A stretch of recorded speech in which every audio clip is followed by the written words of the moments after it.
In the quiet immensity of deep time, the earth remembers more than we can ever fully recover. Beneath our feet, beneath every stone and shifting tide, lies a record not of words, but of bones, sediments, and shadows of firelight once kindled by forgotten hands. What if the constellations that guide our modern gaze were already mapped by eyes that vanished 200,000 years ago? What if memory itself is incomplete, and what we call history is but the surface layer of a far older and more mysterious human story? To follow these questions is to step into an ancient silence that speaks, a silence filled with the breath of vanished peoples, extinct beasts, and landscapes carved by ice and flood. The true weight of human origins does not begin in the villages or the first cities, but in the wilderness of epochs where survival itself was art, where mystery lived in every star, and where the earliest stirrings of thought may already have reached for the heavens. If you find yourself drawn into this journey, if the idea of Earth as a place of secrets resonates with you, consider staying with us as we walk further into its forgotten corridors.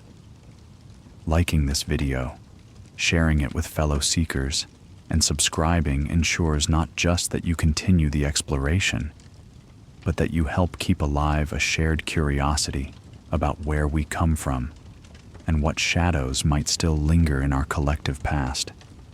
Together, we can illuminate the darkened pages of a story too vast for any one mind to hold. The world that greeted our earliest ancestors was a place of unrelenting rawness, a landscape still sculpted by the departing hand of the last great ice. Vast sheets of frozen white had once dominated the northern reaches of the planet, and though they now retreated, their memory lingered in glaciers, in the grinding winds, in rivers swollen with meltwater. The air itself carried an edge, sharp with the scent of snow and soil newly freed, as if the land were exhaling after a long and crushing slumber. For those who walked across this stage, survival was not an abstract concept, but the pulse of every moment, the silent companion that stalked each step through forest, grassland, and tundra. Imagine, then, the people of this dawn, small bands moving lightly through endless expanses, their footprints pressed into mud that hardened into stone, sometimes preserved for us to find tens of millennia later. These were not cities, not tribes numbering in the thousands, but families bound by blood and necessity, their cohesion forged in the fires of hunger and cold. Their dwellings were not permanent. They built with branches, hides, and earth, leaving few traces but the char of a hearthstone or the shard of a tool. And yet, in those fragile camps lay the foundations of all that would come, the first stirrings of a humanity, both vulnerable and indomitable. They lived in dialogue with the beasts that roamed the same terrain.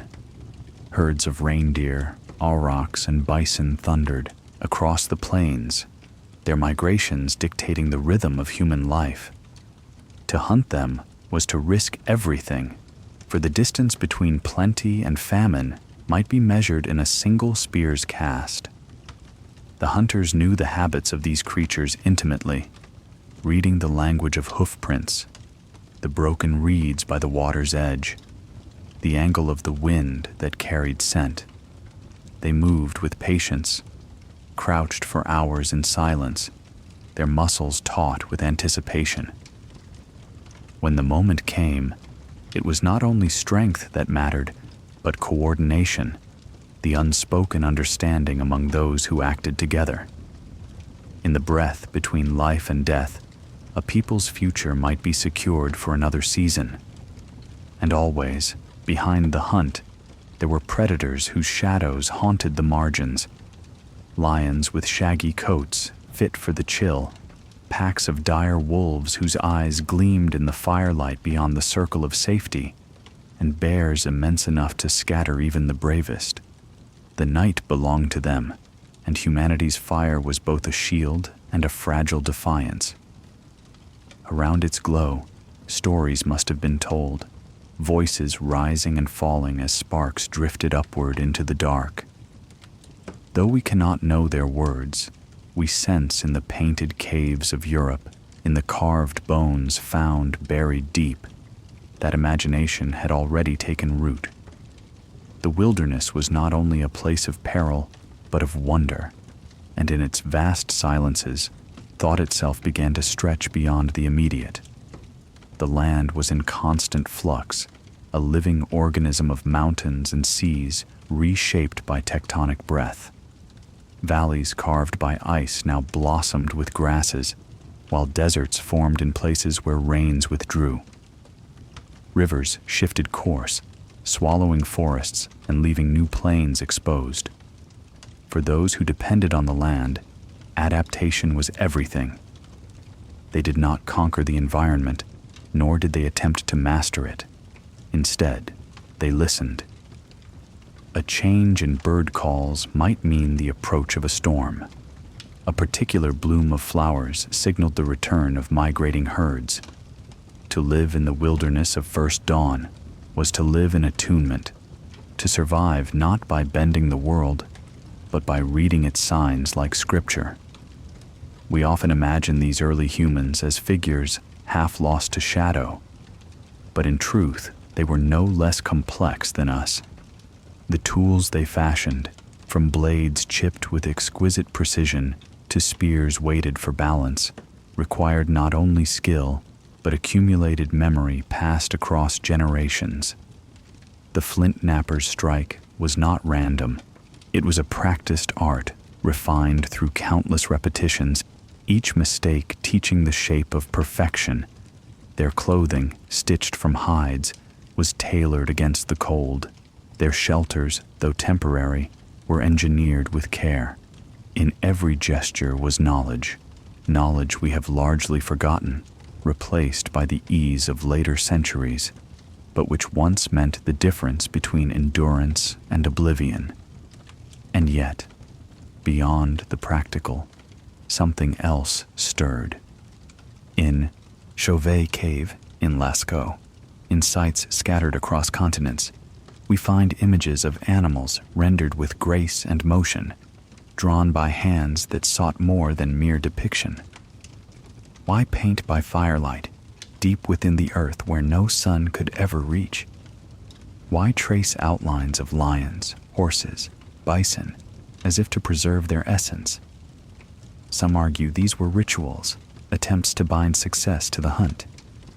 Others see them as the earliest stirrings of art, the human compulsion to represent, to express, to reach beyond the present. Whatever the reason, the act itself suggests a mind not only surviving but reflecting, not only enduring, but seeking meaning. Burial sites, too, whisper of a dawning awareness of mortality. Bodies laid with care, accompanied by tools or beads, suggest that death was not merely disposal, but passage, mystery, transformation. To bury the dead is to acknowledge that life itself holds significance beyond its end. In these gestures lies the seed of belief, of spirituality, of philosophies that would one day shape civilizations. It began here, in the wilderness, where firelight touched faces that stared not only into the dark, but into the questions the dark contained. The climate itself was both ally and adversary. Periods of warmth allowed expansion, bursts of abundance that carried groups into new territories.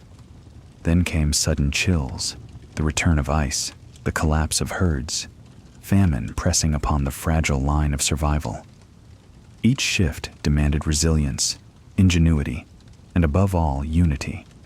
In such crucibles, humanity was tested, tempered like steel, hammered into a form capable of enduring across ages. It is easy, from the vantage of our modern lives, to see these people as primitive. But to walk in their world would humble us. We might struggle to last a single week in the landscapes they called home. Our comforts would falter before their challenges. our technologies rendered fragile in the face of their simplicity.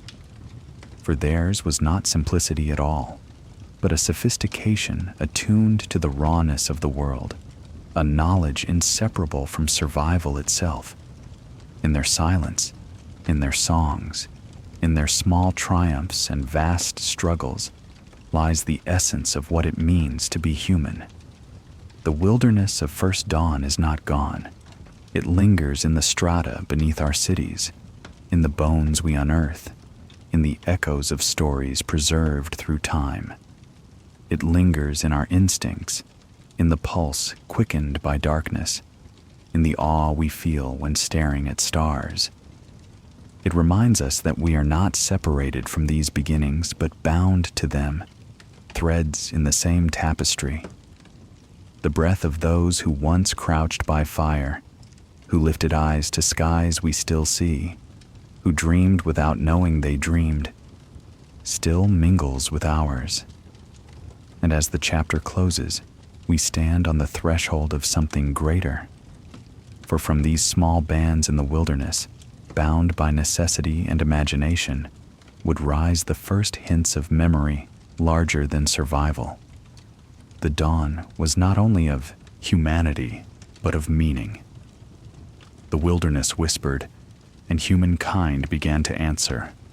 If the wilderness of first dawn was humanity's crucible, then fire was its covenant. Around the glowing heart of a hearth, the fragile line between existence and extinction was held at bay. Darkness pressed in from every direction, shadows of predators, whispers of the unknown, the cold that could steal breath before morning. But within the circle of flame, a new world emerged.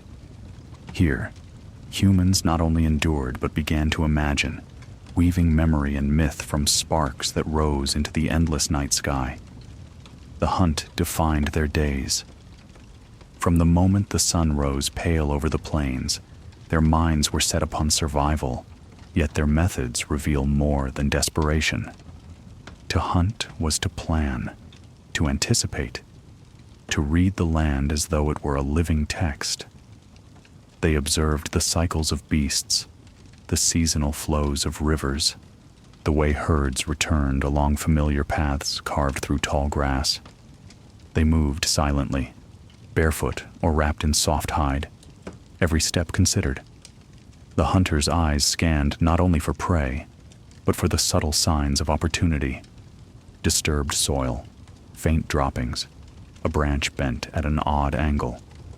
To walk with them was to walk inside a continuous act of interpretation, every detail a potential key to survival. Weapons themselves bore the imprint of thought and memory. A flint spearhead was not merely stone, but the product of centuries of inherited craft. Each strike of bone or antler against rock-shaped flakes that revealed not only practical skill, but an aesthetic of precision. The edge gleamed sharp, capable of piercing hide, yet it was balanced by the shaft, designed for flight or thrust. Such tools were not improvised in the moment. They were rehearsed, refined, improved upon, as knowledge passed from one hand to another. Children watched elders chip stone, their small fingers imitating the motions. And in that imitation lay a lineage as profound as any written history. The hunt itself was never solitary. Alone, a human was vulnerable. Together, they were formidable. Coordination, timing, and trust bound them more tightly than sinew bound their spears. They drove animals toward waiting hunters, funneled herds into traps, or worked in silence across distances, each person holding their place in an unseen design. Words were scarce, but gestures, glances, and the rhythm of movement communicated everything. In this cooperation, we see the foundations of society, not merely shared survival, but the emergence of unity, of purpose beyond the individual.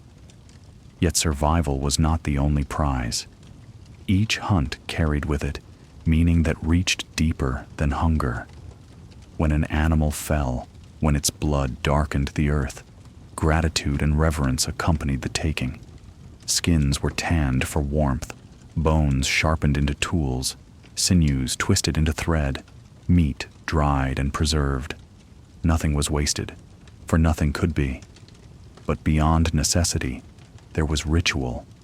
Skulls might be arranged, horns placed in careful alignment, blood spilled upon the ground in acknowledgement of life given. It was as though, in every hunt, they recognized a sacred exchange. To live was to take, and to take required recognition. The caves bear witness to this blending of survival and symbolism. Deep within their chambers, flickering torchlight reveals figures leaping across the walls, herds of aurochs, lions frozen mid-stride, horses rendered with a grace that seems impossibly modern. These images were not idle decoration. To enter such spaces was to leave the ordinary world and step into something liminal, where shadow and pigment blurred into vision. Perhaps these were prayers for abundance, invocations for a successful hunt. Perhaps they were memory, a way of teaching children the shape of animals, the rhythm of their movement.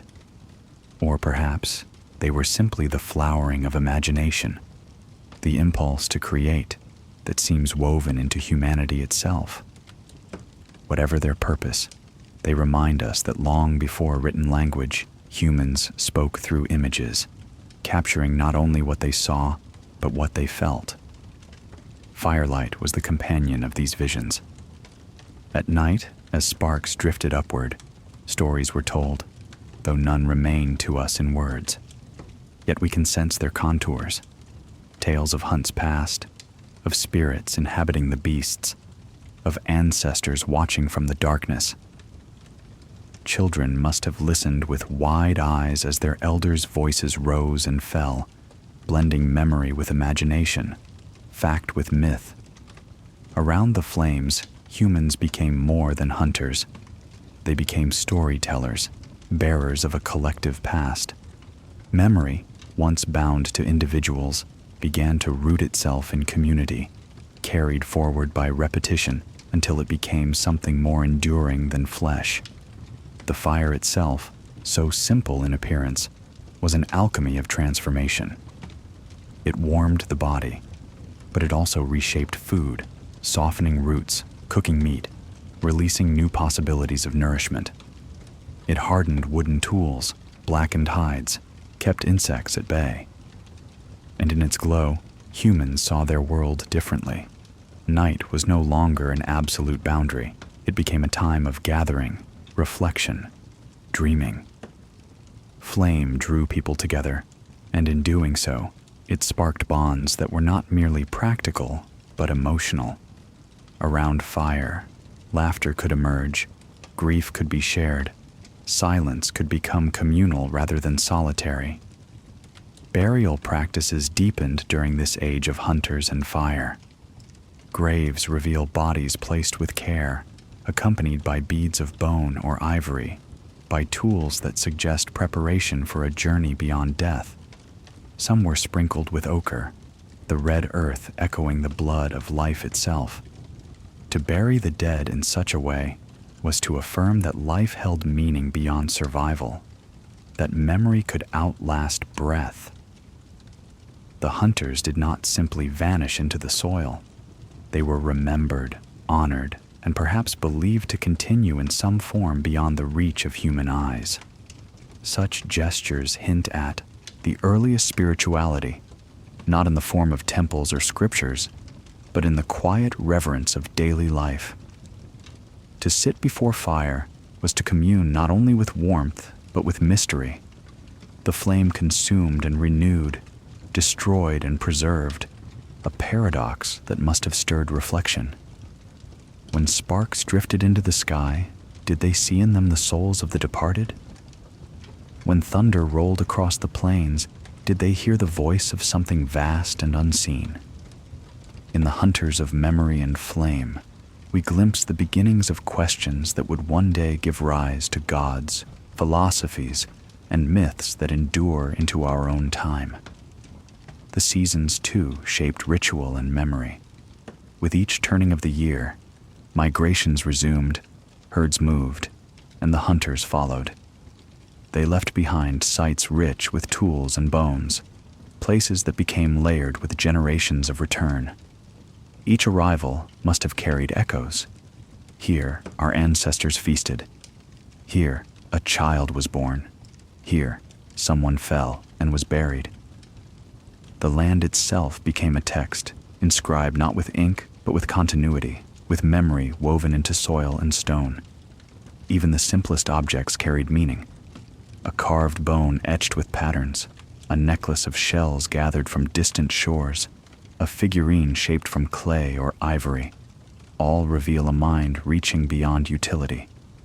These were not weapons or tools, but symbols, ornaments, talismans. They spoke to identity, to beauty, to a desire to express and to connect. When a hunter wore beads across the chest or placed a figurine by the fire, they declared not only who they were, but what they valued. In such objects lies the bridge between survival and culture, between necessity and meaning. And so the hunters of memory and flame were not primitive shadows stumbling toward progress, but luminous figures standing at the threshold of humanity's flowering. In their hands, stone became weapon, fire became companion, image became memory, story became inheritance. Each hunt was both act and symbol, both the filling of bellies and the shaping of imagination. Each flame was both warmth and revelation, both survival and spirit. As we close this chapter, we feel their presence not as relics, but as kin. For we too gather around light, though now it may be electric, and tell stories that weave memory into meaning. We too adorn ourselves, bury our dead with care, and look to the stars with questions. The hunters of memory and flame are not lost to us. They live in us, in the persistence of wonder, in the spark of creativity. In the fire, we still kindle against the dark.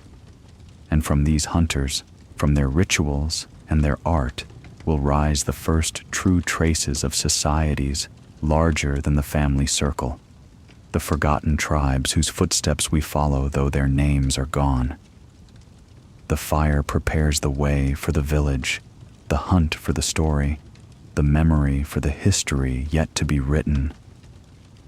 From the glow of fire and the intimacy of the hunt, humanity began to step into a wider rhythm. What had once been small circles of families bound by kinship slowly unfurled into networks of clans and tribes, stretching across landscapes vast enough to hold thousands of footsteps. With each migration, with each crossing of rivers and mountains, the fragile bond of survival expanded into something more enduring. No longer only hunters of flame and memory, these groups became peoples, tribes whose names are lost to us, but whose echoes remain in bone, in blood, and in the silent imprints left upon the land. The world was in transition. Ice still clung to northern lands, its glaciers receding with reluctant slowness, carving valleys that would one day bloom with forests. Plains rolled outward, rich with grasses that nourished herds of bison, mammoth, and aurochs. In these wide spaces, groups of humans spread like threads across a tapestry, weaving paths from Africa into Europe, Asia, and eventually beyond. They carried with them not only tools and fire, but languages, tongues unrecorded yet vibrant, the first seeds of the vast diversity of voices that now cover the earth. Every new landscape demanded adaptation, and with adaptation came distinction. Over time, each tribe became its own world, shaped by the demands of the land and the memories of those who came before. Migration was not a straight line, but a web of crossings, retreats, and returns.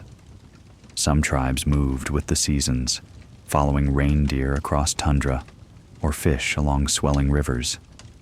Others lingered in more stable valleys, learning to exploit the cycles of plants, nuts, and roots.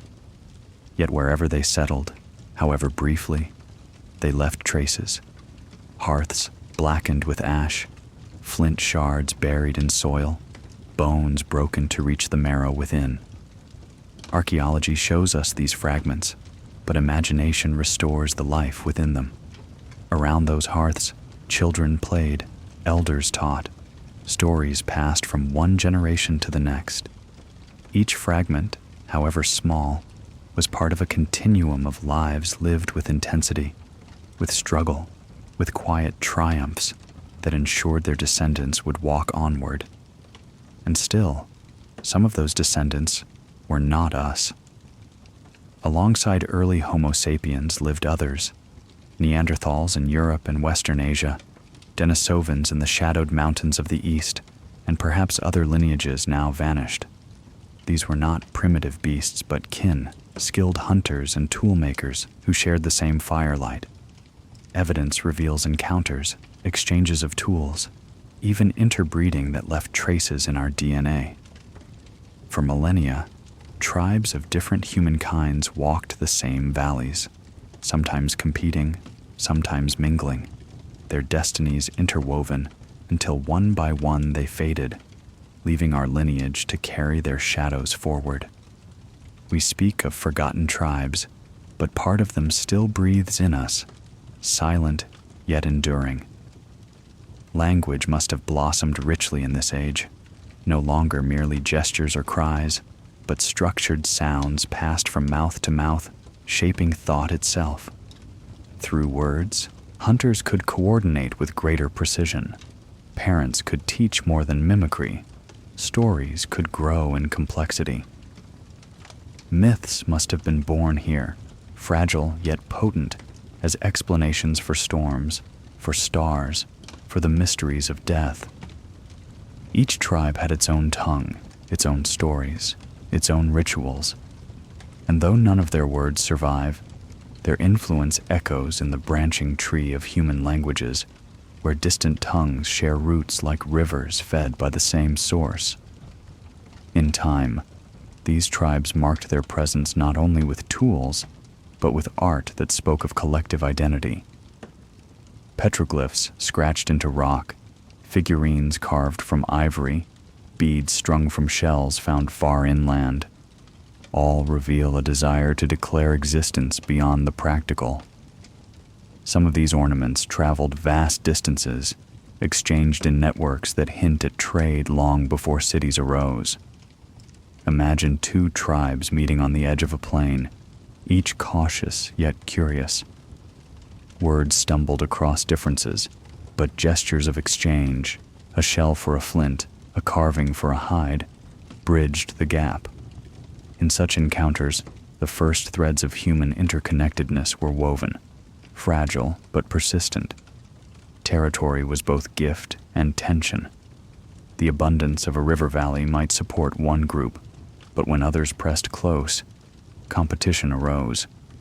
Yet war, as we conceive of it, had not yet fully taken shape. Conflicts were small, skirmishes over hunting grounds or scarce resources. A few might die, but whole peoples were not yet bent toward organized destruction. More often, avoidance prevailed. Tribes simply moved, withdrawing to new land, continuing the endless search for sustenance. The earth was still wide, its spaces vast enough for retreat.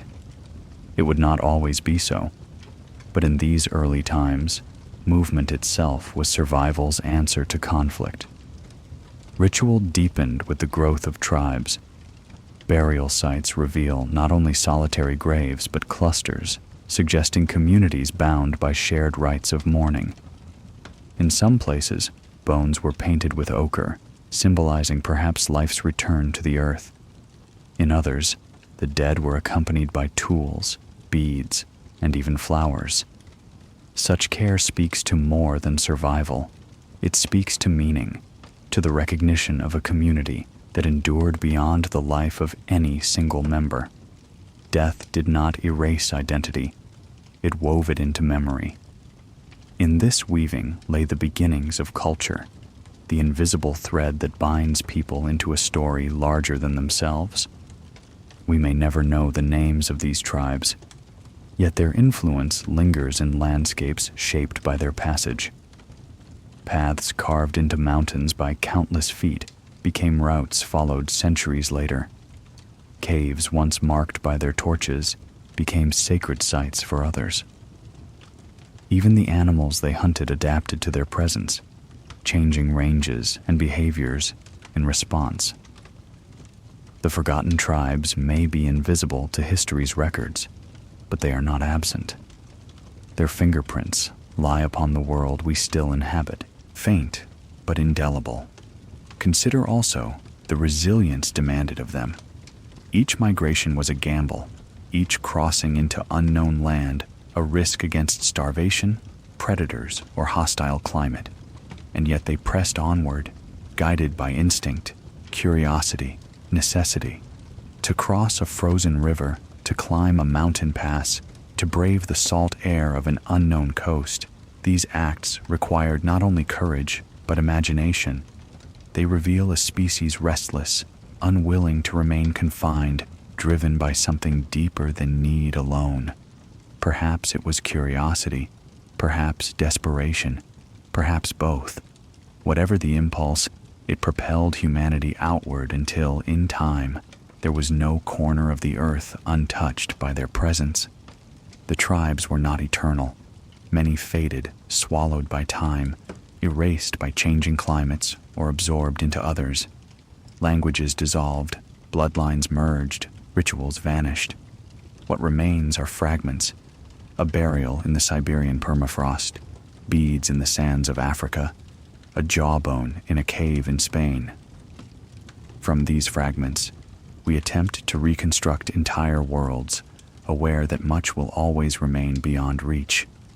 They are forgotten not because they were unimportant, but because time itself is merciless. Yet in the silence of archaeology, in the gaps of history, they call to us. They remind us that identity is fragile, that what we take for permanence is but a breath. And yet, their forgetting is not absolute. In the marrow of our bones, in the strands of our DNA, they endure. The shape of our faces, the strength of our immune systems, even the resilience of our minds carry their legacy. The rise of forgotten tribes is not simply the tale of peoples lost. It is the tale of all humanity. For without them, we would not be. Their struggles, their migrations, their rituals shaped the ground upon which all later civilizations would stand. As this chapter closes, we stand amid their shadows, aware of both their absence and their presence. Forgotten tribes once walked across lands now covered by cities. Their laughter and grief carried on winds we still breathe. They were the bridge between the hunters of fire and the builders of temples, between the intimacy of the family and the vastness of civilization. Their rise was not marked by monuments or chronicles, but by endurance, by movement, by memory, too fragile to survive intact, yet strong enough to shape the world forever. And from their dispersal, from their forgotten paths, we move next into a new riddle. The monuments and temples that appear where no such complexity should have been possible. The sudden flowering of stone circles and carved pillars that seem to whisper of knowledge older than history. It is there, in the buried sanctuaries of ancient earth, that we will seek the temples beneath the soil. There comes a moment in the story of humanity when the earth itself seems to rise up with questions we cannot easily answer. Across the wide expanse of the ancient world, buried beneath layers of soil, stone circles, and carved pillars lie silent, defying the neat timelines we thought we knew. These are not the crude remnants of survival camps or the scattered tools of wandering hunters. They are something altogether stranger, monuments that suggest gathering, vision, purpose. They are temples before the word temple had meaning, sanctuaries raised by hands we often dismiss as too primitive for such works. Yet there they stand, half buried, half forgotten, whispering of a human capacity for mystery and imagination that seems to have blossomed long before agriculture, long before writing, long before civilization as we define it. Göbekli Tepe, in the hills of modern-day Turkey, is perhaps the most haunting of these riddles. Here, beneath centuries of soil, immense pillars rise from the earth, carved with animals whose shapes seem to shimmer with life. Foxes, vultures, lions, serpents, all etched with deliberate care into stone that towers over the men and women who must have raised it. The site predates pottery, predates the plow, and yet its scale suggests not only architecture, but ceremony. Who gathered here, and for what purpose? Was this a place of worship, of storytelling, of communion with the unseen? Or was it something even more elusive, a gathering point for tribes to renew bonds and shape identity through shared ritual? The questions are as enduring as the stone itself. What makes these places even more remarkable is their timing. Archaeology tells us that Göbekli Tepe was raised at least 11,000 years ago, in the very dawn of the Neolithic, when humanity was only just experimenting with cultivation and settlement. By all accounts, these people should have been concerned only with food and shelter, yet they turned their labor to carving pillars, arranging enclosures, and burying their work again with a ritual care we can only guess at. To create such a site required coordination, planning, and vision. It required imagination that stretched beyond the individual and into the collective. This was no mere accident of stone. It was intention manifest in architecture. And Göbekli Tepe is not alone. Scattered across continents are other sites, each carrying its own enigma. In the Sahara, at Nabta Playa, circles of stone mark alignments with the stars, their presence a reminder that even in desolate deserts, human beings sought to map their place within the cosmos.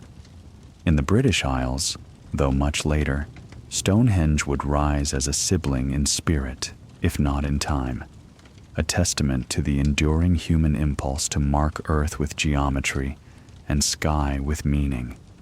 Across Europe, across Asia, even across the Americas, the ground reveals patterns of gathering, of ritual, of sacred architecture that seems to spring forth earlier and with more sophistication than we once believed possible.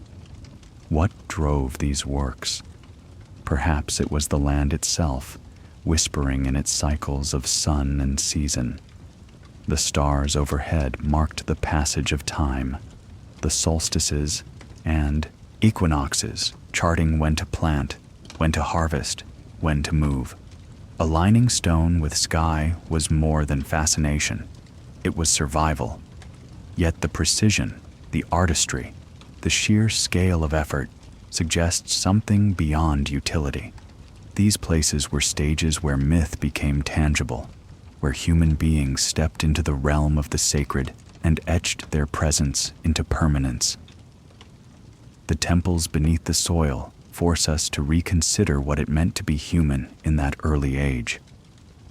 We often imagine our ancestors as creatures bound tightly to necessity, with no energy for excess, no thought for abstraction. Yet these monuments argue otherwise. They reveal that imagination was not a luxury discovered late, but a core impulse present from the beginning.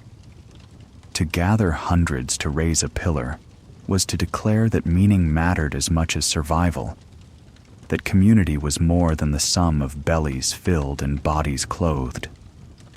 Here, people gathered to confront mystery itself, to shape it in stone, to give it form and permanence.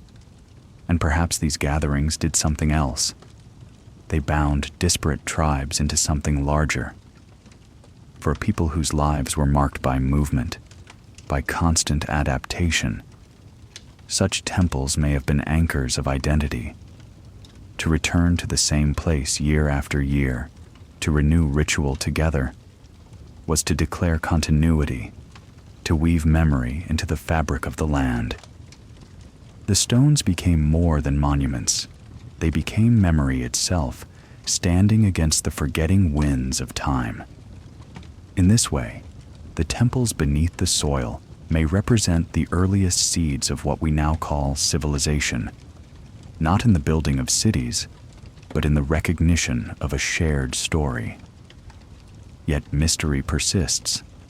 Some scholars suggest these sites were not the product of settled farmers, but of hunter-gatherers, which upends the tidy narrative that agriculture birthed religion and ritual.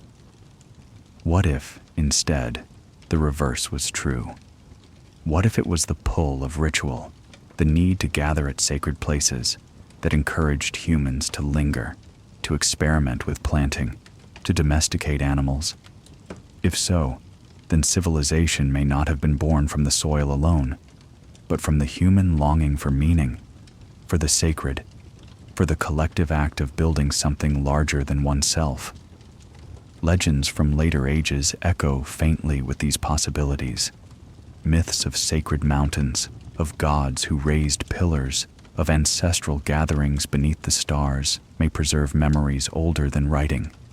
Flood myths, too, may connect, reminders that even as humans built temples, the earth was unstable, shifting with floods, quakes, and storms that erased as much as they revealed. If temples were raised to connect with the eternal, they were also raised against impermanence, a human defiance of time itself.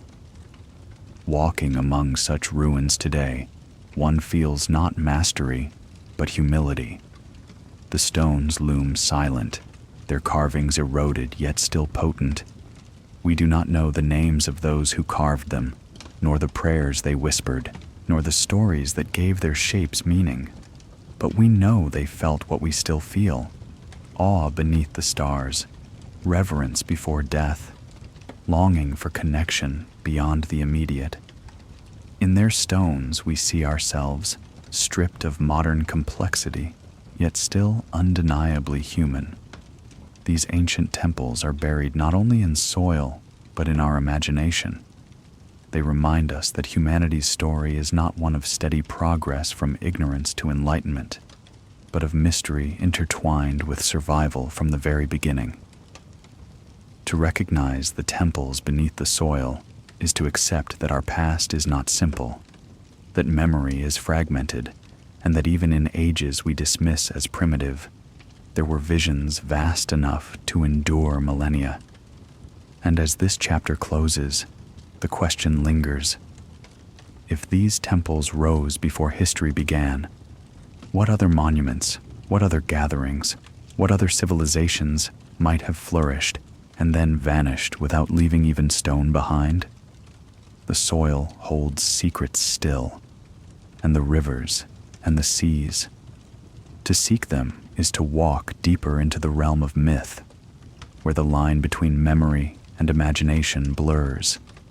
It is here, in the stories of floods and cataclysms passed down across cultures, that we turn next, to the legends of a world drowned, to the myths of waters that swallowed the earth, to the haunting refrain of the flood. Water has always been both cradle and destroyer, giver and taker, the element that sustains life, yet also erases it. Every river valley where humanity settled carried the promise of abundance, but also the threat of sudden violence, floods that drowned fields, storms that reshaped coastlines, seas that claimed entire stretches of land. It is perhaps no wonder, then, that nearly every culture on Earth preserves a story of waters that rose beyond all measure, swallowing homes, erasing memory, reducing humanity to a few survivors adrift upon the tides. These flood myths, scattered across time and geography, are not isolated inventions. They are a chorus, repeating with uncanny similarity, as though echoing some ancient trauma that scarred the collective human mind. The most famous of these tales are familiar: In Mesopotamia, on the clay tablets of Gilgamesh, the hero meets Utnapishtim, survivor of a flood so vast it drowned kings and commoners alike, sparing only those who sheltered on a great boat filled with animals. In the Hebrew Bible, Noah's Ark becomes the vessel of preservation against divine judgment. In India, the god Vishnu guides Manu through the waters in a boat tied to a great fish. In Greece, Deucalion and Pyrrha survive when Zeus, weary of human corruption, drowns the world. In the myths of the Americas, in Polynesia, in China, in the far reaches of Siberia, stories repeat the refrain. The waters came, the world ended, and a new one began. Skeptics argue that such tales are inevitable. Floods are among the most common disasters humans face. Rivers swell, storms rage, and destruction follows. Of course, people would remember. Of course they would shape stories around the terror of waters rising in the night. And yet, there is something uncanny in the breadth and similarity of these narratives. They come from mountains and deserts, from inland plains far from the sea. They are not simply stories of a village swept away, but of worlds transformed, civilizations erased, beginnings forced upon humanity anew. They suggest memory larger than a single flood, something that impressed itself across cultures, across continents. Geology whispers of possibilities. At the end of the last ice age, as glaciers melted and seas rose, coastlines changed with startling speed. Entire land bridges vanished beneath waves. The broad plain that once connected Britain to Europe, now called Doggerland, drowned beneath the North Sea. Sundaland, the vast expanse of land that once connected the islands of Southeast Asia, was swallowed by rising tides, leaving only fragments we now call archipelagos. In the Black Sea, some scientists argue, salt water surged through the Bosporus in a cataclysmic event, drowning valleys and villages in a matter of weeks. To live through such events would have been to see the world itself undone.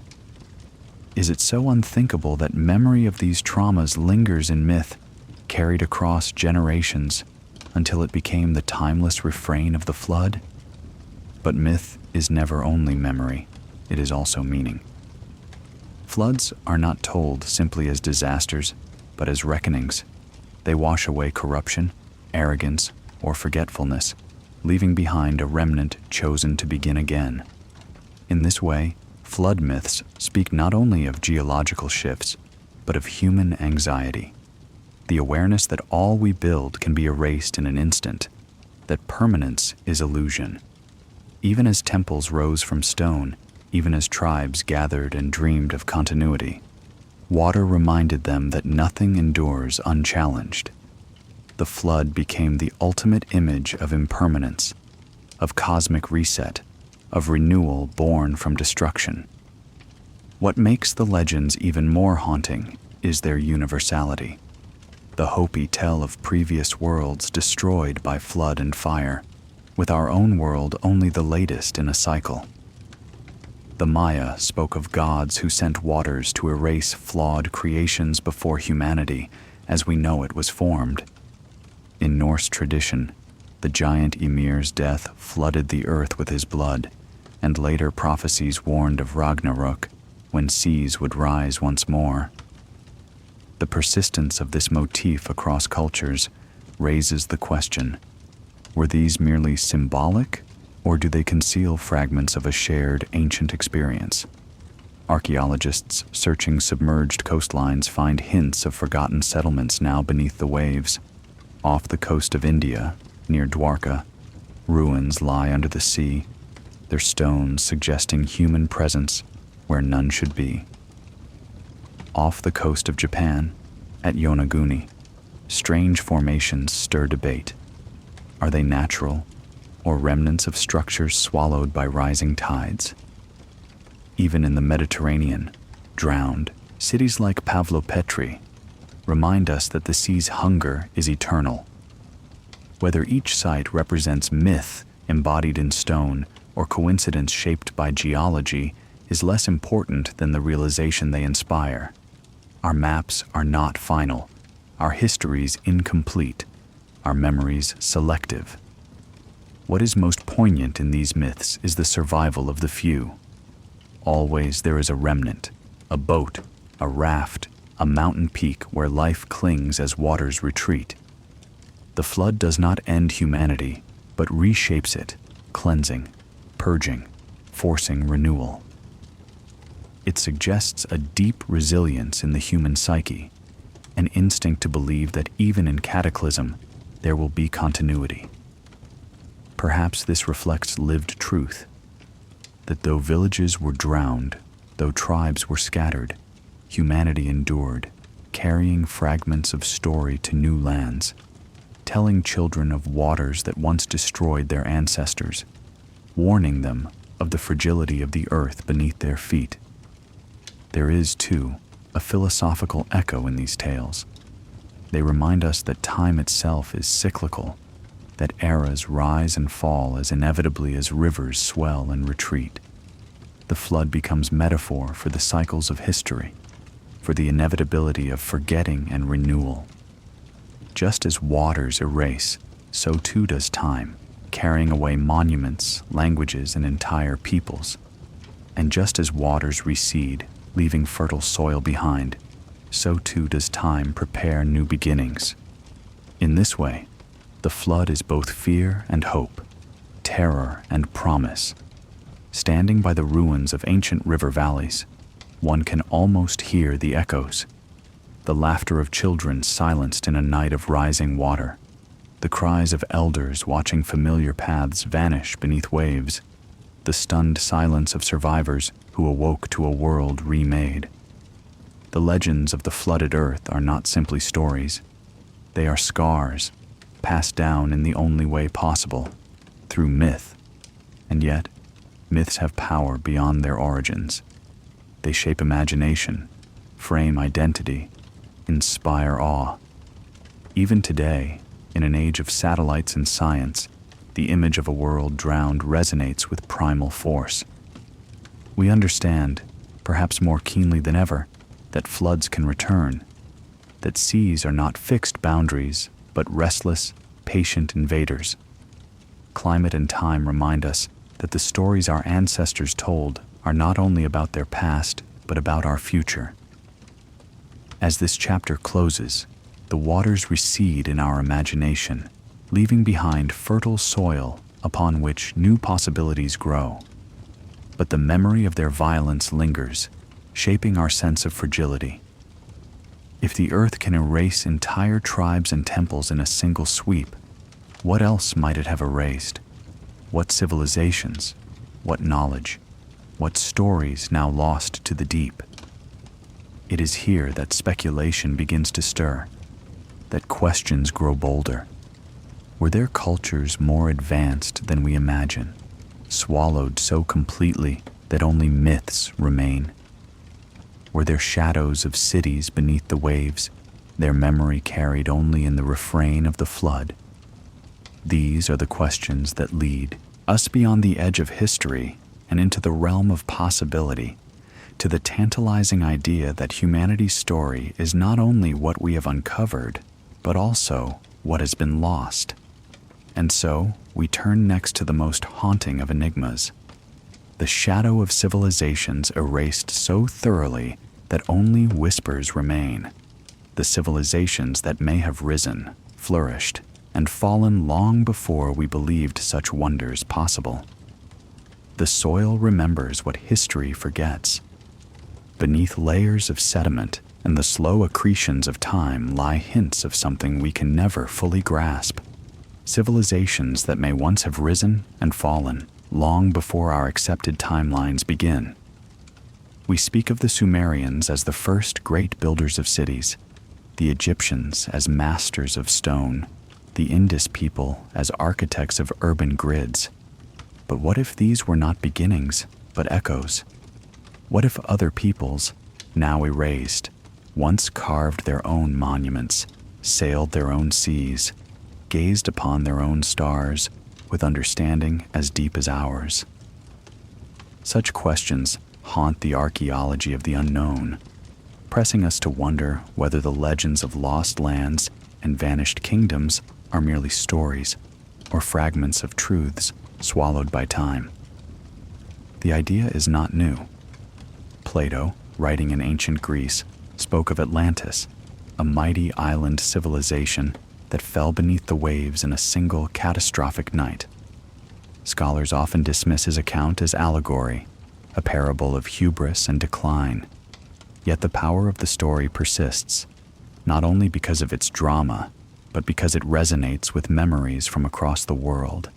The flood myths, the drowned coasts, the inexplicable ruins that seem to belong to no known chronology. Atlantis may never have existed as Plato described it, but the possibility of forgotten civilizations lingers, irresistible and unsettling.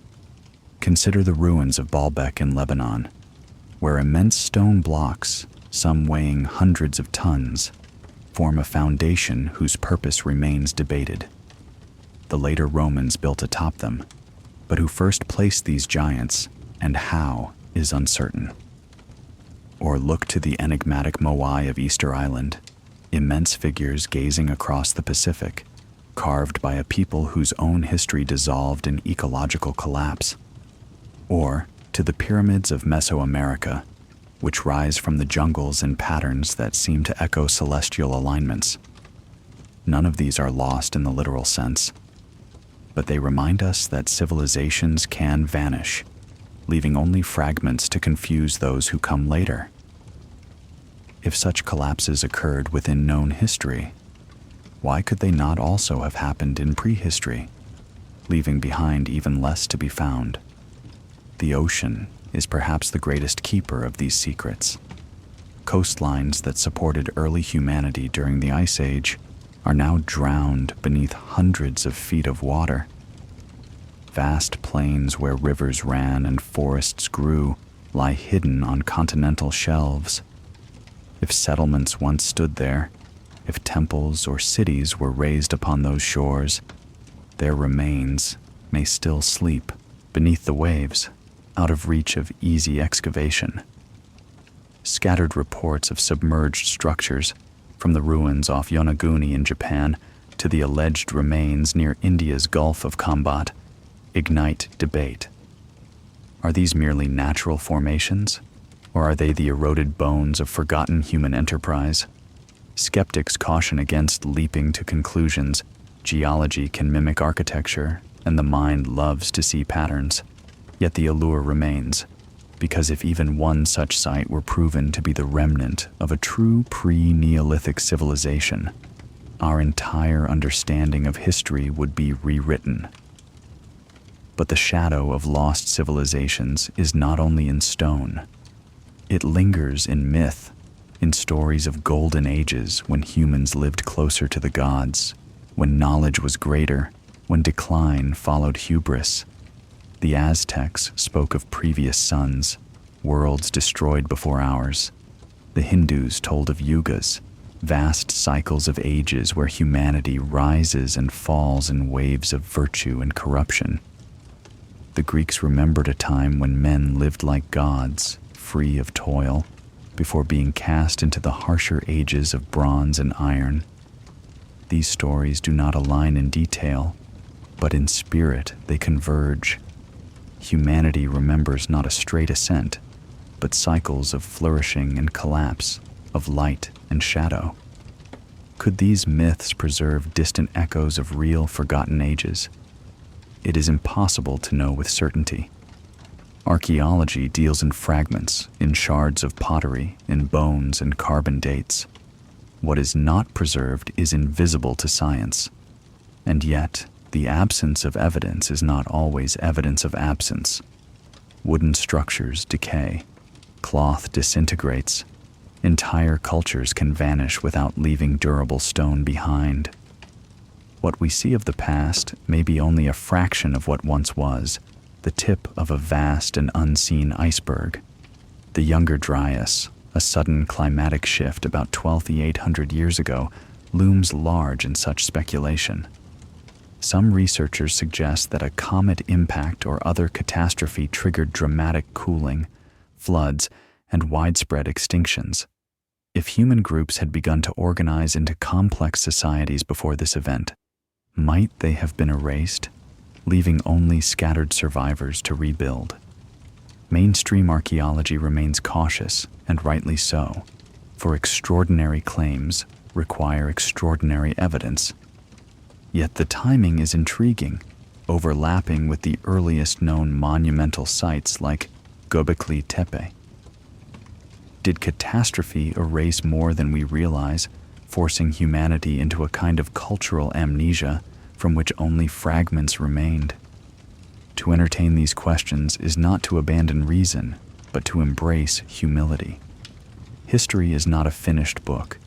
It is a manuscript with missing pages, many torn away by time, others smudged into illegibility.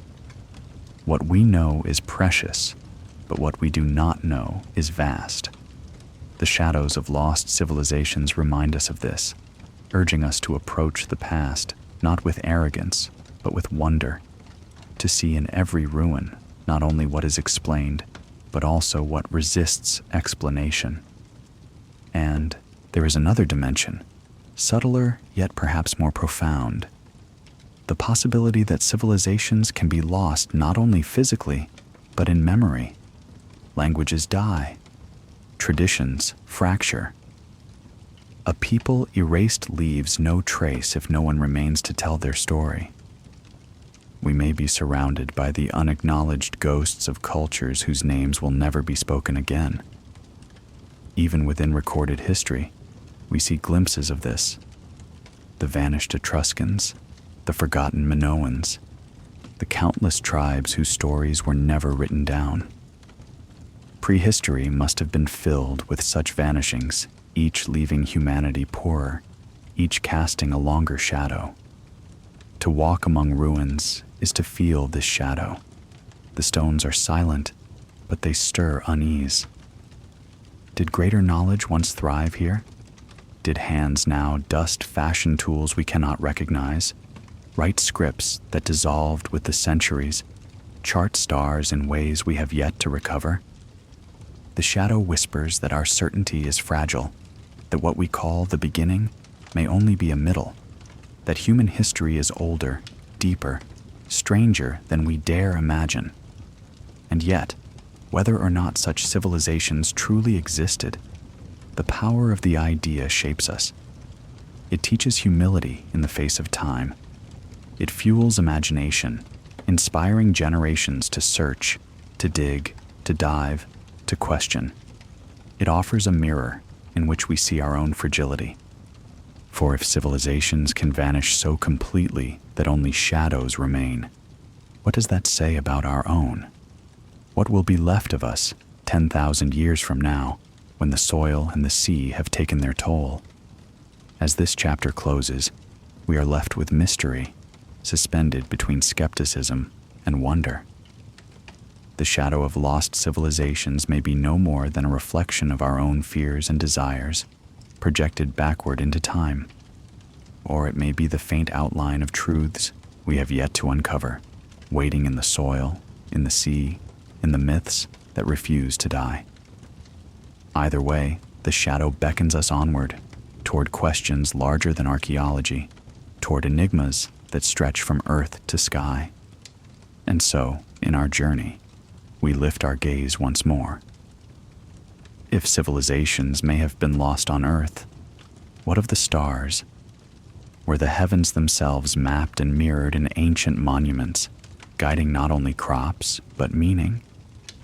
Did the first astronomers walk the Earth long before history remembers them, raising their eyes to the constellations with understanding profound and mysterious?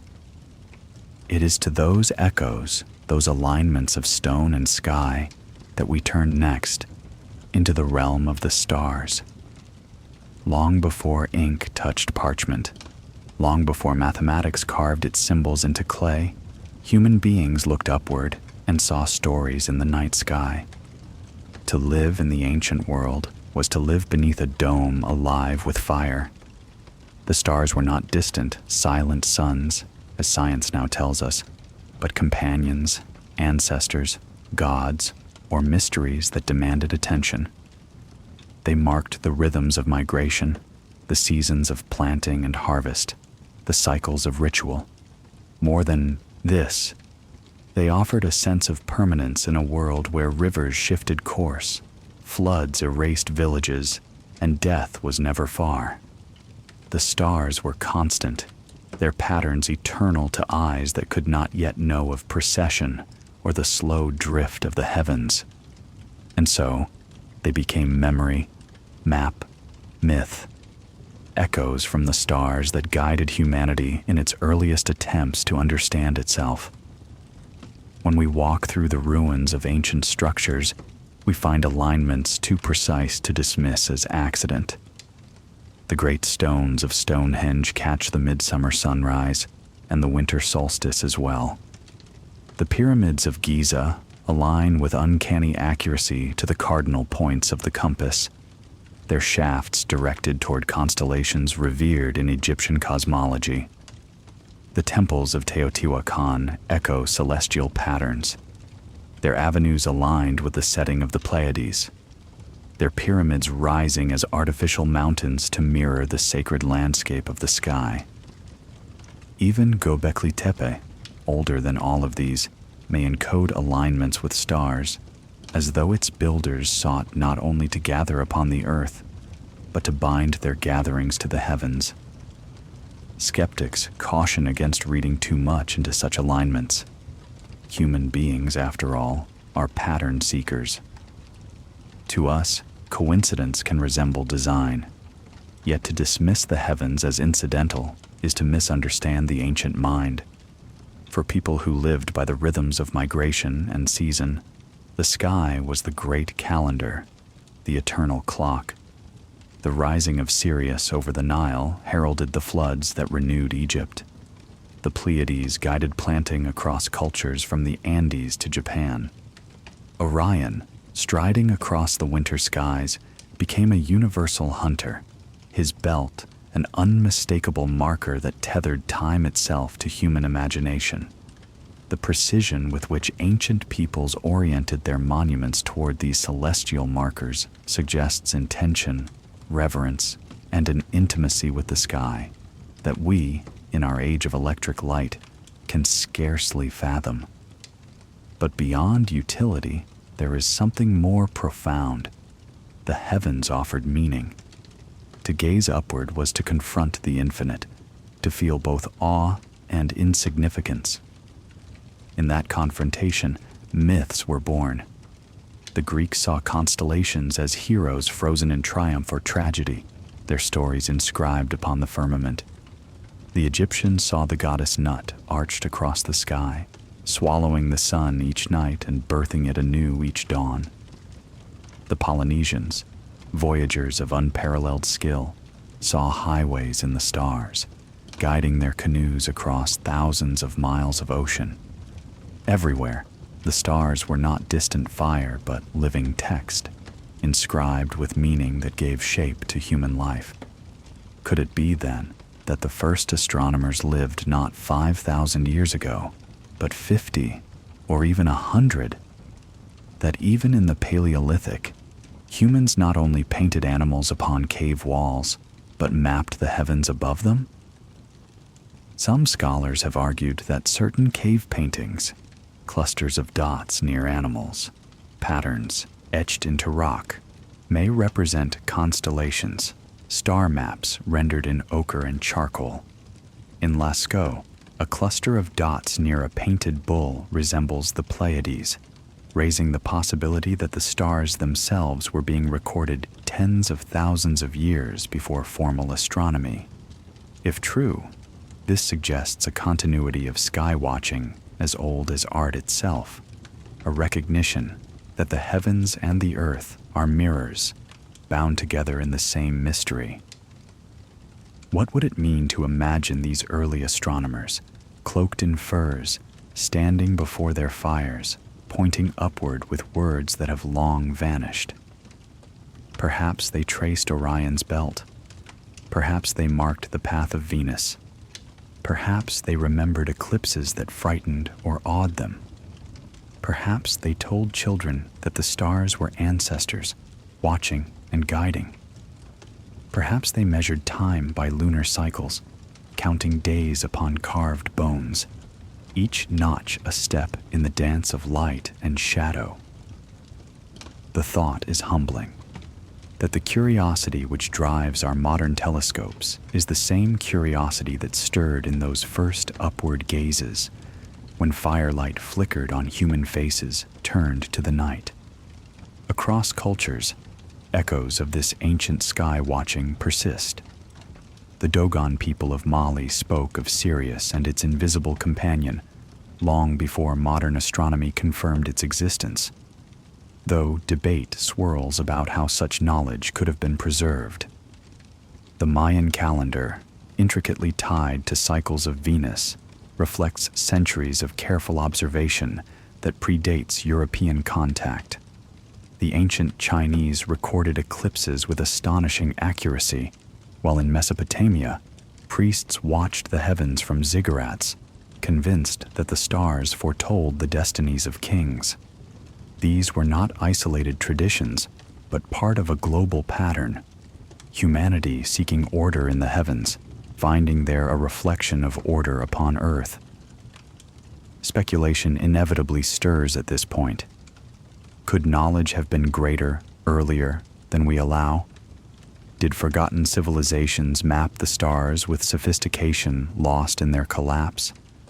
Some point to the Antikythera mechanism, an ancient Greek device of astonishing complexity, as evidence that advanced astronomical knowledge can vanish and only be rediscovered centuries later.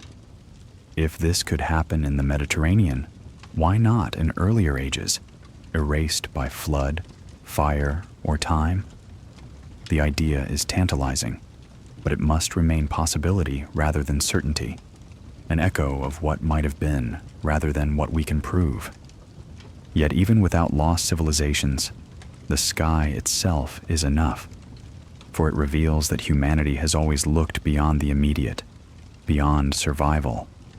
To raise one's eyes to the stars is to acknowledge longing, curiosity, imagination. It is to accept that we are not only creatures of earth but also dreamers of infinity.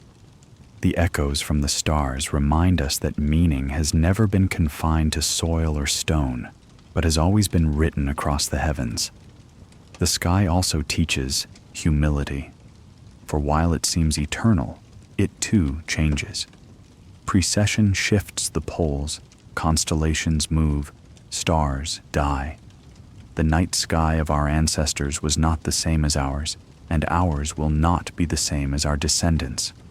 To record the heavens was to capture a fleeting moment, to mark an order that was always impermanent. Perhaps that is why ancient peoples sought to fix the sky in stone, to anchor themselves against cosmic drift. In their alignments we see a yearning for permanence, a defiance of change.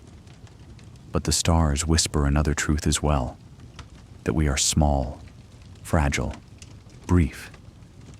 Standing beneath them, the ancient tribes must have felt the same vertigo we feel today when gazing into a telescope's view, confronted by galaxies beyond measure. Out of that vertigo came myth, ritual, philosophy. Out of it came the first questions that still haunt us. Where do we come from? Why are we here? Are we alone? The echoes from the stars are not only ancient, they are eternal, reverberating in every human gaze that seeks meaning beyond Earth. As this chapter closes, we feel the pull of these echoes drawing us deeper. The stars offered order, but they also foretold disaster, eclipses, comets, fiery omens that stirred fear of catastrophe.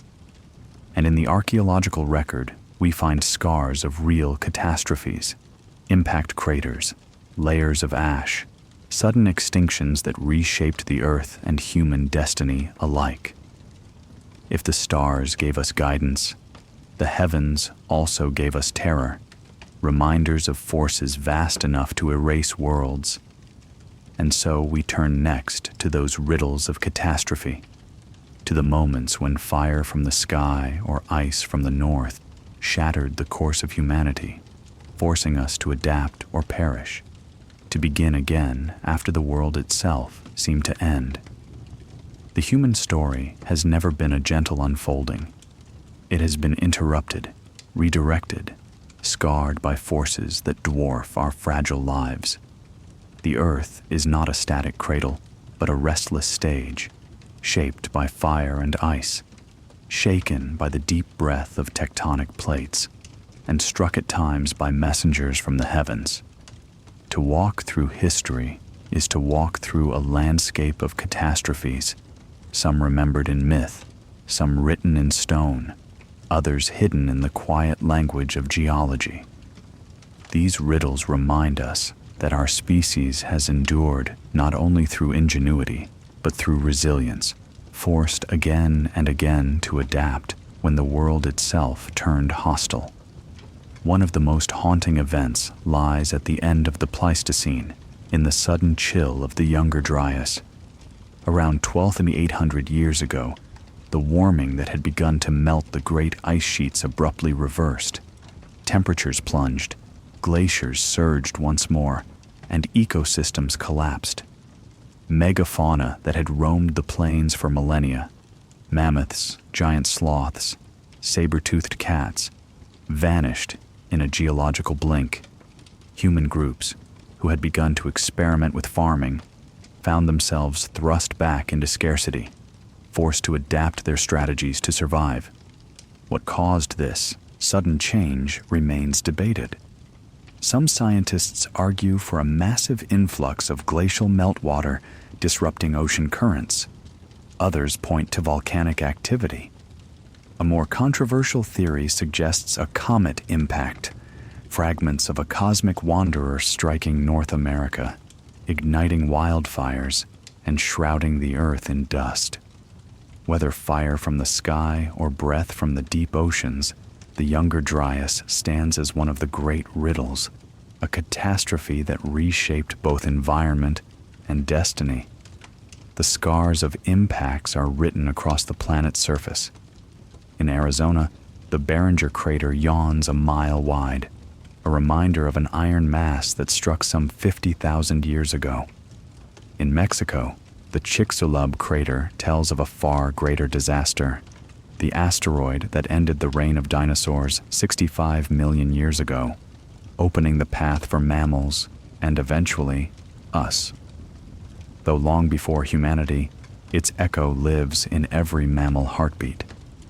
In Siberia, the Tunguska event of 1908 flattened forests across 1,000 square miles. Had such an explosion occurred over a city, it would have erased it utterly. These events remind us that the heavens, so often a source of guidance, are also a source of terror. Humanity's ancestors must have looked up with awe and dread at comets streaking across the sky, at fireballs that lit the night with unnatural brilliance. No wonder myths speak of fiery dragons, of stars falling to earth, of gods hurling thunder. They are memories, perhaps, of the times when catastrophe descended from above. But not all riddles come from the sky. The earth itself is restless. Volcanoes have reshaped human history again and again. The eruption of Mount Toba in Indonesia, 74,000 years ago, may have been one of the most devastating natural events in the past 2 million years. It is said to have released enough ash to dim the sun for years, plunging the world into volcanic winter. Some genetic studies suggest humanity was reduced to a near-extinction bottleneck during this period. A few thousand survivors carrying the seed of all who would come after. Whether the event was truly that catastrophic remains debated, but the possibility underscores our fragility. One mountain's fury could have nearly ended our story before it began. Later eruptions, Santorini in the Aegean, Tambora in the 19th century, reshaped civilizations and climates, sending waves of famine and migration across the globe. To live on Earth is to live beside volcanoes, to know that beneath our feet lies fire enough to unmake entire worlds. Floods, too, carry their riddles. The glacial lakes of North America once held waters vast as seas.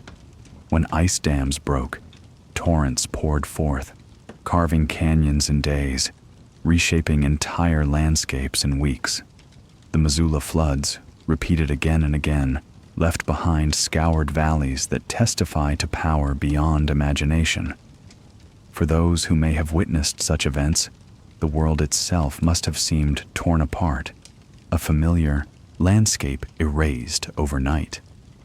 In Asia, the sudden bursting of glacial lakes has swept away villages even in recent memory.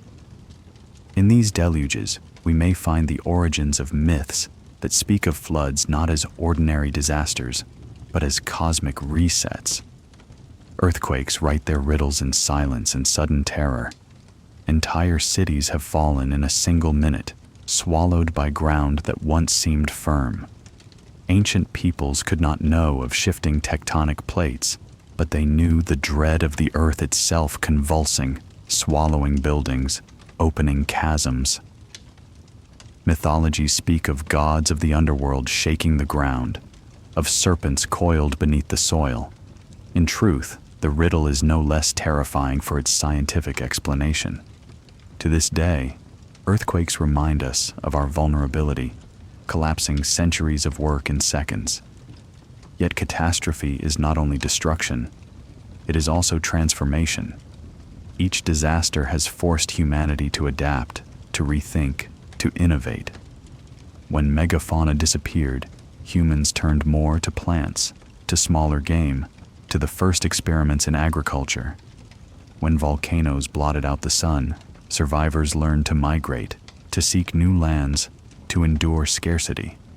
When floods erased valleys, humans rebuilt upon higher ground, carrying with them not only tools, but stories of the waters that once destroyed them. Catastrophe has been the harsh teacher that demanded resilience, shaping our species into one capable of endurance across ages. But the riddles remain. How many catastrophes have been forgotten entirely? Their scars hidden beneath seas or deserts, their memory reduced to whispers in myth. Could civilizations have been erased so thoroughly that we mistake their absence for their non-existence?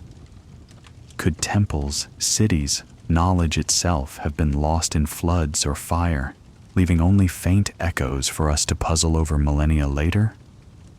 These questions cannot yet be answered, but they haunt every excavation, every submerged ruin, every myth of destruction.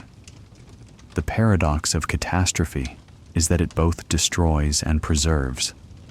The ashes of Vesuvius preserved Pompeii's streets, freezing its life in a moment of horror. The eruption that may have devastated early humanity also preserved clues in the genetic bottleneck of our species. Floods erase landscapes, but leave behind fertile soil. Impacts annihilate life, yet create opportunities for new forms to flourish. Even as catastrophes remind us of fragility, they also reveal endurance, the capacity for renewal in the wake of devastation. To reflect on these riddles is to glimpse our own future as well. We live in an age of apparent mastery, of cities and machines and science, yet the same forces remain. Volcanoes still simmer, oceans still rise, the heavens still harbor wandering bodies on paths we cannot fully predict. The riddles of catastrophe remind us that history is not linear progress, but survival through cycles of destruction and renewal. What has happened before can happen again. As this chapter draws to a close, we stand at the threshold of mystery deeper still. For catastrophe does not only scar landscapes, it imprints itself upon imagination. Myths of floods, of fire from the sky, of gods shaking the earth. These are not only records of trauma, but of meaning. They became symbols, metaphors, explanations for the inexplicable. And so, from catastrophe, myth itself was born. To understand humanity's past, we must not only read bones and stones, but also the stories told in whispers and chants, in carvings and songs. In those stories lies the archaeology of myth, the next step in our journey, where the line between memory and imagination becomes almost impossible to untangle. If bones and stones are the visible record of humanity's past, then myths are the invisible one. They are not fossils to be excavated from soil, but stories carried in memory, retold across generations, reshaped with each telling, yet rooted in something older than any single voice. Myth is humanity's first literature, but it is also something more. A vessel of meaning, a way to remember not only what happened, but how it felt, why it mattered, what it meant. To study myth is to walk a path as treacherous as any excavation, for the line between memory and imagination is blurred, yet it is in that blur that truths often hide. Myth is not fact, but neither is it fiction. It is the residue of lived experience, refracted through human awe and fear. Across the world, myths repeat themselves with uncanny persistence. Floods that erase whole worlds, fires from the sky, serpents that coil beneath the earth, giants who once walked among us. These motifs recur in cultures separated by oceans and continents. How could such similarities exist unless they echo something shared? Perhaps it is coincidence, the result of common human psychology, inventing similar stories. Or perhaps it is memory, faint but enduring, of real catastrophes, real encounters, real terrors that scarred the collective human mind. Archaeology digs into soil, but here, in myth, we dig into imagination itself, sifting through story to find the sediment of history. Take, for instance, the tales of giants. From the Nephilim of Hebrew tradition to the Jutnar of Norse sagas, from the Titans of Greece to the enormous beings of Native American lore, cultures speak of beings larger than life, often destroyed or driven away before the present age. Did humans once encounter megafauna, towering mammoths, cave bears, enormous sloths, and interpret them as people of impossible stature? Or did fossils of such creatures, discovered long before paleontology, give rise to tales of bones belonging to giants? The myths preserve the wonder and the terror of encountering something larger than the human scale. Whether literal or symbolic, they are memory transformed into story. Or consider the serpent, perhaps the most universal figure in mythology. It slithers across Mesopotamian tablets, curls around the Norse tree Yggdrasil, coils in the stories of the Maya, and tempts in the Hebrew garden. What is it about the serpent that has compelled so many imaginations? Perhaps it is the danger of the snake itself, predator and symbol of death. But perhaps it is also an echo of older forces, rivers winding through valleys, earthquakes opening the earth like jaws, lightning that strikes with sudden venom. The serpent may be the symbol of Earth's unpredictability, a mythic embodiment of forces too vast to name. The archaeology of myth invites us to see in its scales the memory of disasters, of encounters, of fears transformed into enduring story. Even the stars bear myth's fingerprints.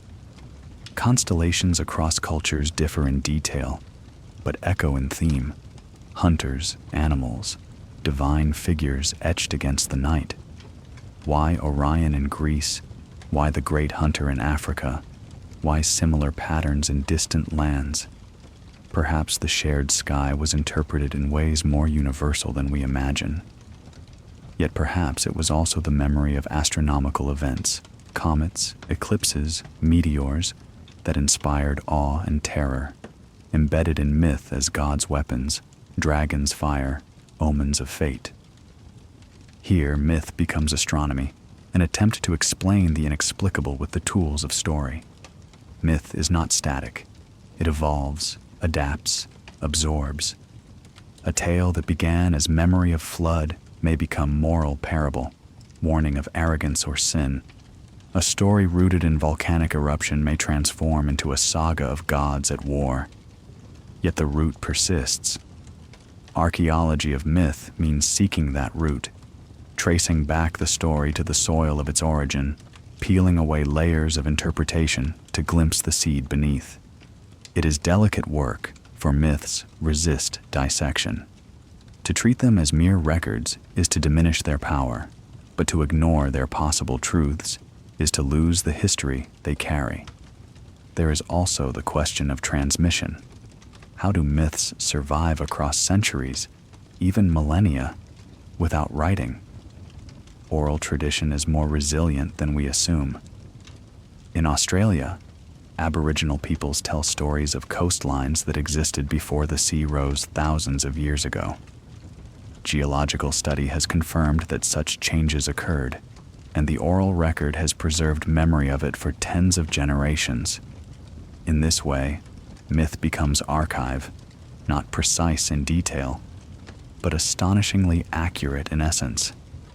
If one culture can preserve memory of shifting seas for thousands of years, how many other myths encode truths far older than we expect?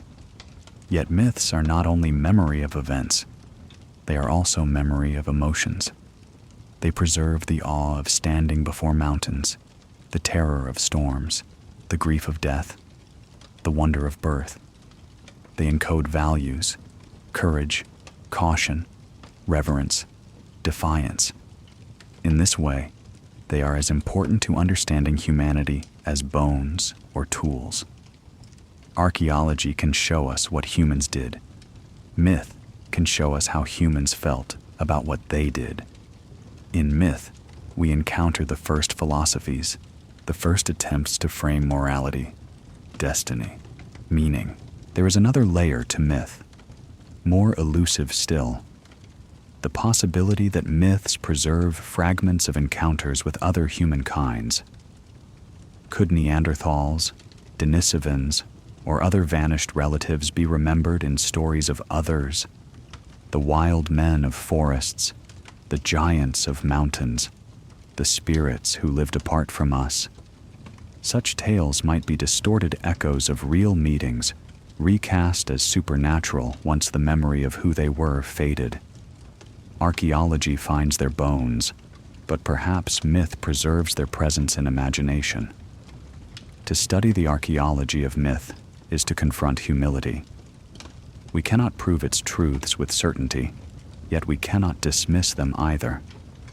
They are riddles, bridges between fact and imagination, inviting us to read human memory not only in soil, but in story. They remind us that humanity has always been both scientist and poet, both recorder and dreamer. To dismiss myth is to ignore half of our nature. To embrace it blindly is to risk fantasy.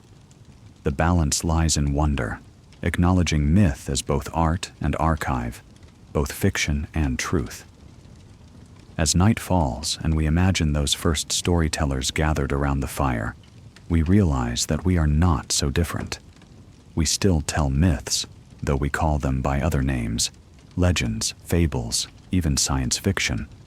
We still use story to explain, to comfort, to warn, to inspire. Our myths may now involve galaxies and machines instead of serpents and giants, but they serve the same function, to make sense of the vastness that surrounds us. And so, the archaeology of myth does not only look backward, it looks forward as well, reminding us that the stories we tell today may one day be excavated by those yet to come, searching for the truths hidden in our imagination. They too will wonder what our myths reveal about our fears, our hopes, our place in the cosmos. As this chapter closes, we step from myth into time itself. For myths are one way of facing the infinite, but there is another, more sobering view. To see humanity not as the center of story, but as a brief moment in the vast continuum of Earth and cosmos. From the archaeology of myth, we move to the long now, to the perspective that places us not at the beginning or the end, but as a single spark in the endless unfolding of deep time. Time is not kind. It does not pause, does not remember, does not mourn. It moves, endlessly and without concern, through the rise and fall of mountains, through the birth and extinction of species, through the fleeting spark of civilizations that imagine themselves eternal. To see humanity in the long now is to see ourselves not as the center of history, but as one brief chapter in a book so vast that its pages are written in stone, in ice, in starlight. Yet it is precisely in this perspective that awe awakens, for we realize that our existence, fragile as it is, participates in something immeasurably greater. The human story, stretching across 200,000 years, is a mere heartbeat in geological time. The rocks beneath our feet have witnessed billions of years, seas rising and receding, continents colliding and drifting apart, species flourishing and vanishing without trace. Against this backdrop, our painted caves, our temples, our myths are as fragile as breath, and yet they matter because they reveal something rare, a creature not only surviving, but reflecting, imagining, longing. In the long now, humanity is not defined by its duration, but by its awareness. Deep time humbles us. It reminds us that the pyramids are young compared to the deserts that cradle them, that Stonehenge is recent compared to the stars it marks, that our oldest myths are infants against the age of the seas. Even the first fire sparked by our ancestors is barely yesterday in the scale of Earth. We walk within a vast continuum, and to glimpse it is to recognize both our smallness and our significance. Small because we are fleeting, significant because we can see. We are the portion of the universe that has become aware of itself, however briefly, however imperfectly. The long now also teaches that we are not unique in endurance. Species have come and gone before us, some lasting for millions of years. Homo erectus survived 10 times longer than Homo sapiens has yet endured. The dinosaurs ruled for over 100 million years. Against such measures, our history is fragile, provisional. Will we last another 1,000 years, another 100,000, or will we vanish, leaving only fossils and faint traces?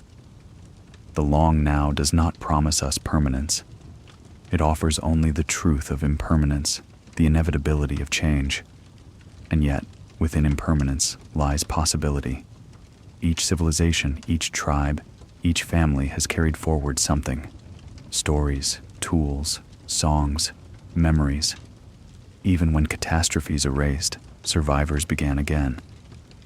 The long now is not only about endings, but about resilience, the capacity of life to adapt, to renew, to endure through transformation. Humanity's greatest strength may not be its inventions or its monuments, but its stubbornness, its refusal to disappear, its ability to begin anew after the flood, after the fire, after the fall. Myth reminds us of this, for myths of destruction are always also myths of survival. Noah builds an ark. Deucalion and Pyrrha repopulate the world with stones cast behind them. The Hopi climb into a new world after the old one is destroyed.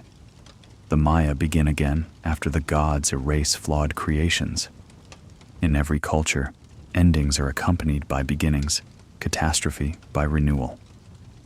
The long now, therefore, is not a straight line, but a cycle, a rhythm of rise and fall that shapes both the earth and our imagination. When we look forward into the long now, we are confronted with choices.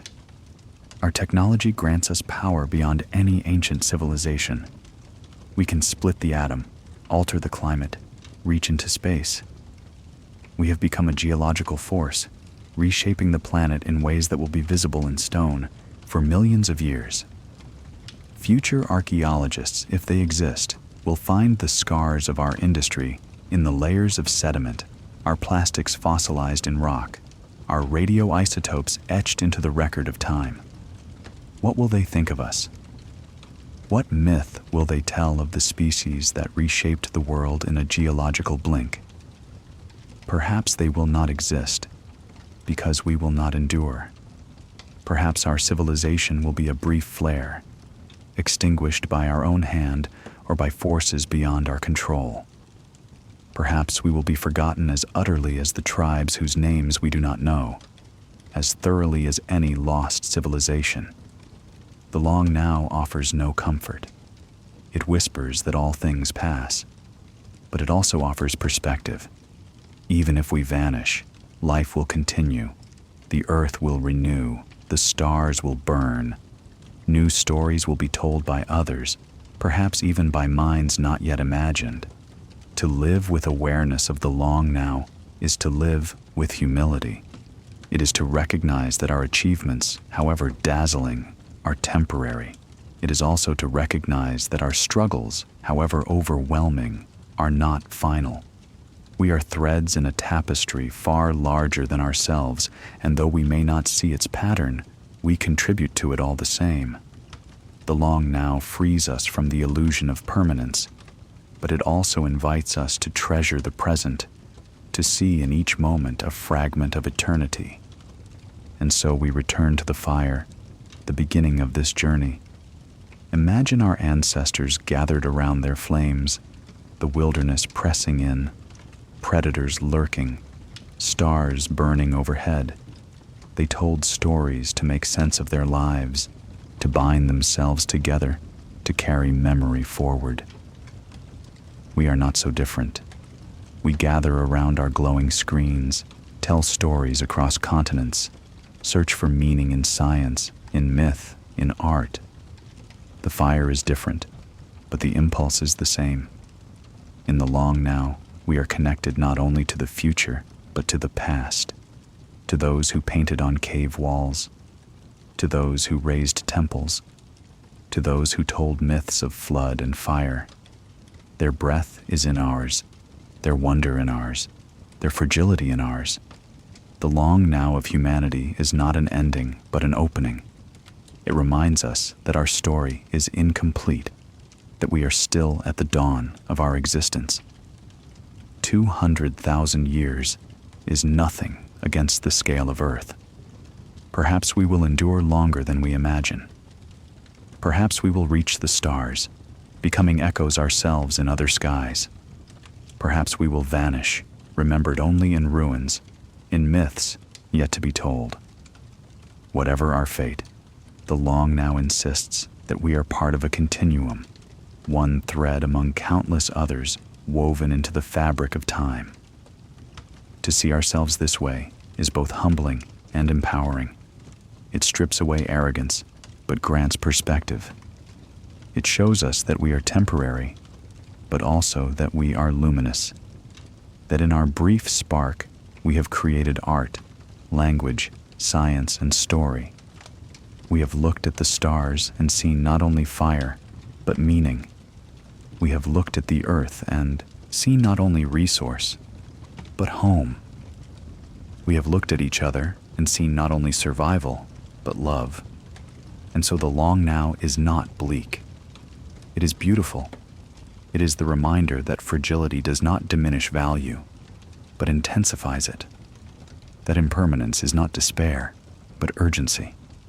That our smallness does not erase significance, but frames it. We are, each of us, sparks in the vast darkness, brief but bright, fleeting but real. And if we listen closely, we can hear the echoes of the wilderness of first dawn, the hunters of memory and flame, the forgotten tribes, the temples beneath the soil, the legends of the flood, the shadows of lost civilizations, the voices from the stars, the riddles of catastrophe, the archaeology of myth. They are all within us, carried forward in the long now of humanity. The fire still burns, the stars still shine, the earth still turns. The story is not finished. The end.